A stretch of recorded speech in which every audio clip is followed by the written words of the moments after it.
Okay, we're gonna try something here. Let's see. Um, so how does zero work? Here's your app, client,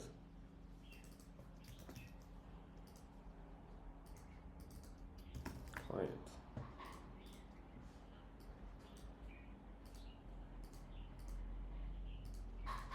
And inside the client, this is like your app.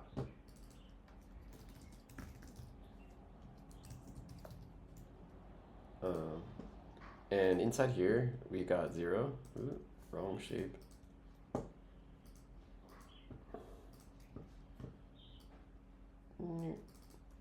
Zero client. This is like the zero constructor, the zero class. Um, and you could say that like underneath this, sort of conceptually, we have a data store. Really, it's really replicache, if you're curious. Like we have a little, I guess, I hesitate to call this a database because like it's really overstating it. You know, it's only meant to store like 25 megabytes of data. In replicache, we allow up to like 64. But you know, it has, I guess it's a very small embedded database, right? Um, and this thing runs SQL. So it's like replicache plus SQL. Um, and um, okay, and so then we have, why do I keep choosing that shape?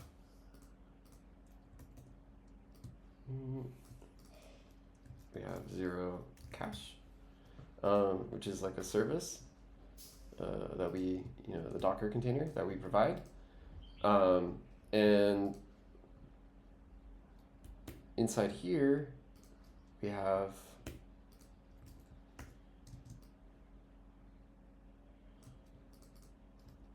SQLite. Okay, and I guess we could say that this is like zero cache and the equivalent sort of component. There's a service inside zero cache that like the deployment docs refer to called viewsyncer. There's actually like two tasks that run inside zero cache.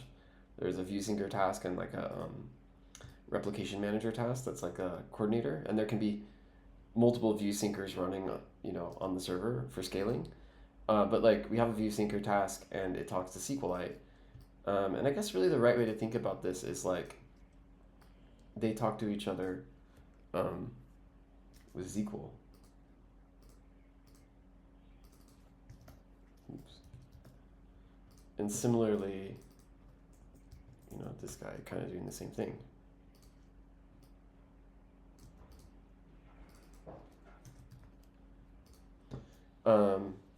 And then you got Postgres.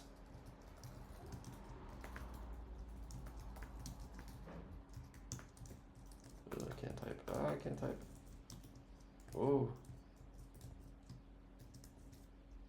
What is going on here? Okay, right. Okay, so kind of what happens. We'll kind of go through it in time order. So like at setup time, we we set up replication to zero cache from Postgres. Nope, the other one.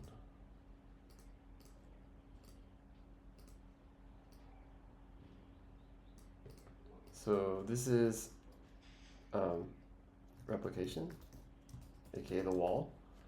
So every database or most major databases have some sort of like system for doing one-way replication, and zero cache plugs into that system and it pretends to be like a read replica of the database. So it implements the replication protocol of Postgres and sets itself up as a read replica, and it takes this stream of changes from Postgres, this continuous stream of all the changes from Postgres, filters out just the ones that you want, which you can set with the publication feature of Postgres, and writes them into SQLite. Like that's pretty much like as is. Like you can open up the SQLite database and you'll see that it's like got some other tables in there, but it's more or less like a replica of Postgres. Um, but then, and so it's just like doing that like all the time from when you set up. And then like kind of the next thing that happens is a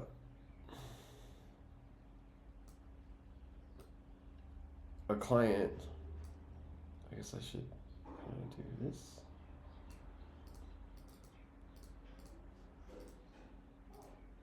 You can never guess the right arrow direction. It's impossible.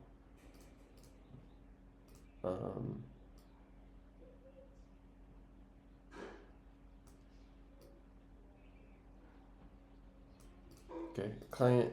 Oh, I guess the very first thing that happens, I went too soon. We're not going to have enough space here. We need to make these shapes bigger.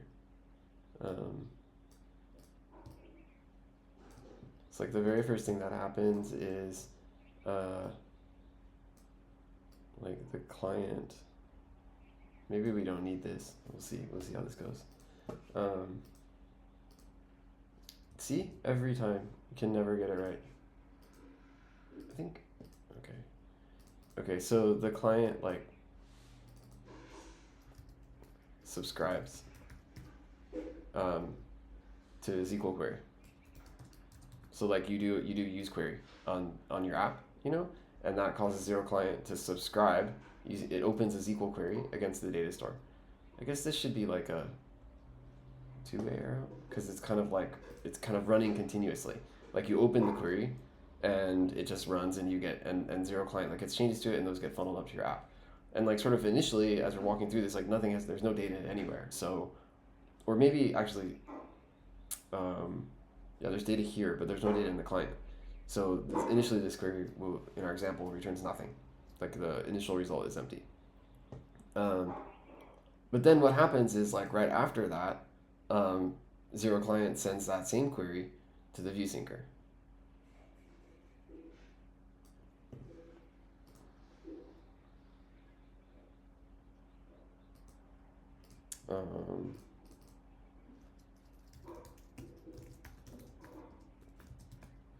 I think in the like actual protocol we call this like add query, but it sends a SQL query to the server, to view syncer, in particular, and then view syncer takes that query and registers it against.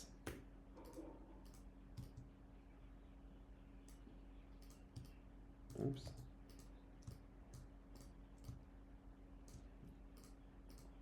I'm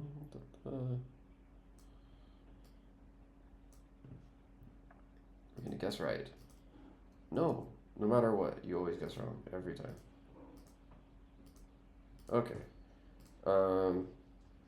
So it kind of like subscribe to SQL again. Maybe smaller.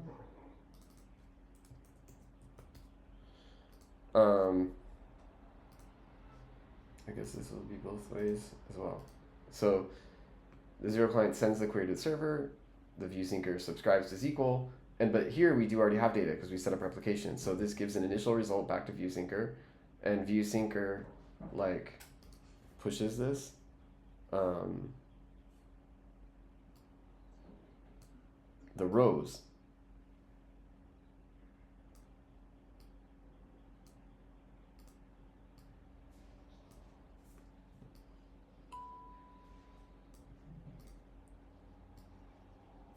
There's like, I think it's like, I can't remember what the protocol calls this, like entity patch, I think. Entity diff, something like that. If you like look in the WebSocket, you'll see something about entity diff.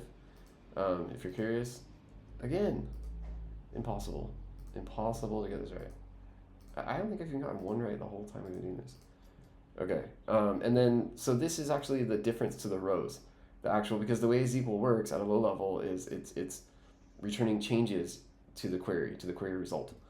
So we take those rows, zero client takes those rows and sort of like applies them to the data store. Like put del, right? And then that causes the query to the SQL query to update. Zero client gets a change and the app updates. So that's like how the first result comes in. But because we're streaming this wall, right? Whenever changes come into the wall, view syncer writes them. I guess I need another, like, you know, when a change from the wall comes in, like view syncer does put, I guess it's really more like insert, right? Delete. And that causes the SQL queries to rerun, and the rows go through back through here, back through entity diff into the data store, which causes the client queries to rerun. So that's like the that's how downstream sync works. And then like upstream sync, there's like some I don't know if I'll go into rebase right here. There's an interesting part to like how optimistic updates are handled, but it's kind of like out of scope for this discussion of SQL. But like you make a change to the zero client. We'll try to go through this and see how it works. Someone calls the app calls mutate on zero client. Zero client like writes to the data store, and it like keeps track. So it's like a different path than here. This is like writing the changes from the server, but someone calls mutate, zero client puts a row in the data store, and it also sort of keeps track. There's like a storage it keeps a list of mutations that are pending, and it immediately tries to send this pending mutation to the server via like a mutate method. Or like it's actually over the same WebSocket like link, but there's like a mutate call that goes over the website link. This goes into ViewSyncer, but ViewSyncer doesn't write to SQLite because this is just a replica. So it would be useless to write to here, and we would not be out of sync with Postgres. So Zero Cache takes this and kind of goes like this. For the mutation that's supposed to happen, which causes replication to happen again, which causes the row to get written into SQLite, which causes the subscription to fire, which causes the row to come to zero client, which causes the row to get written to the data store, which causes the SQL to fire again, which causes your app to update. That's how it works.